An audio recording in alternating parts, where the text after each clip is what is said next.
Secretary of State Marco Rubio attempted to turn down the temperature with America's European allies today at the Munich Security Conference. His message, Europe and America belong together. His conciliatory approach was a dramatic contrast to J.D. Vance, who last year at the same conference drew backlash after Vance sharply criticized European allies for suppressing free speech and not addressing illegal immigration. Rubio struck a more measured tone today, but most of the same content of Vance's remain. Take a listen. Mass migration isn't some fringe concern of little consequence. It was and continues to be a crisis which is transforming and destabilizing societies all across the West. Controlling who and how many people enter our countries, this is not an expression of xenophobia. It is not hate. It is a fundamental act of national sovereignty. And the failure to do so is not just an abdication of one of our most basic duties owed to our people. It is an urgent threat to the fabric of our societies and the survival of our civilization itself. Max Rose is back with us to break it down. So, Max, Secretary Rubio got a standing ovation, but he didn't really say anything that was that much different. It was more the tone. It was nicer.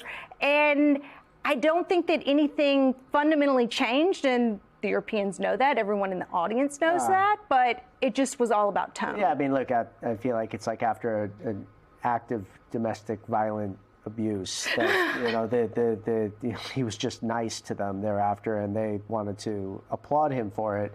But he said the exact same thing, which was a reiteration of this commitment to not just unilateralism. You see, it used to be isolationism, right?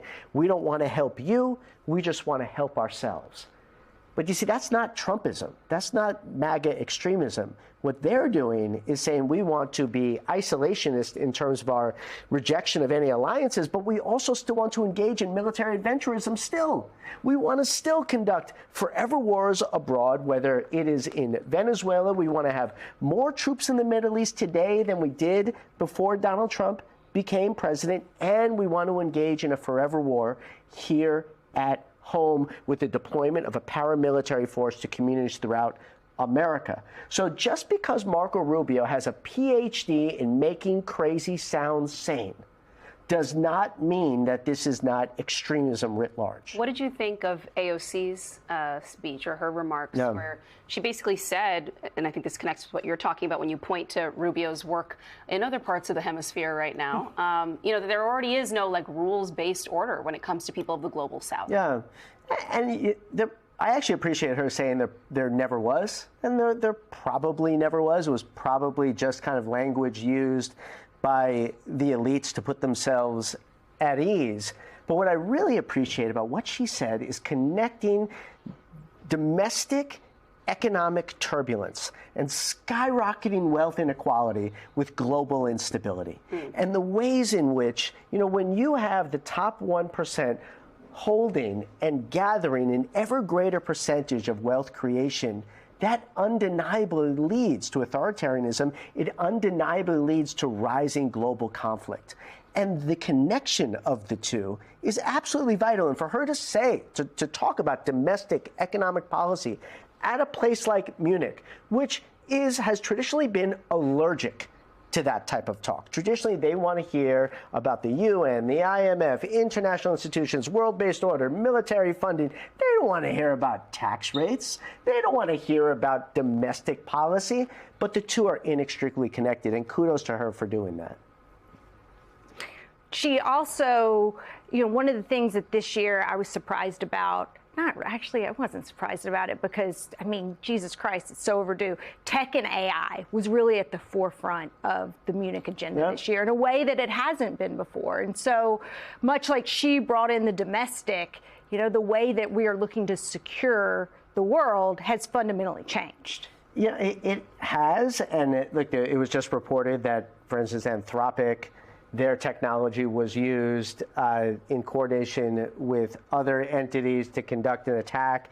In Venezuela? Yeah, in Venezuela. Yeah. And there's no doubt that we should be sensibly thinking about how to have like a national framework around this emerging technology.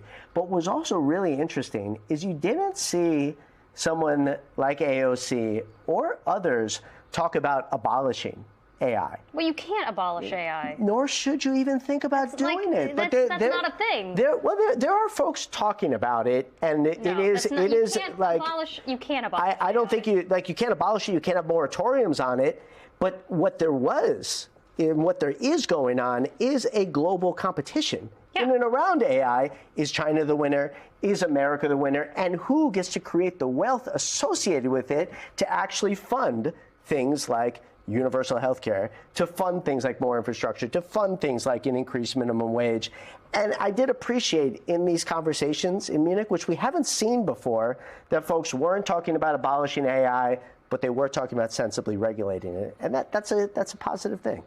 Max Rose, thanks so much for your time with us this evening.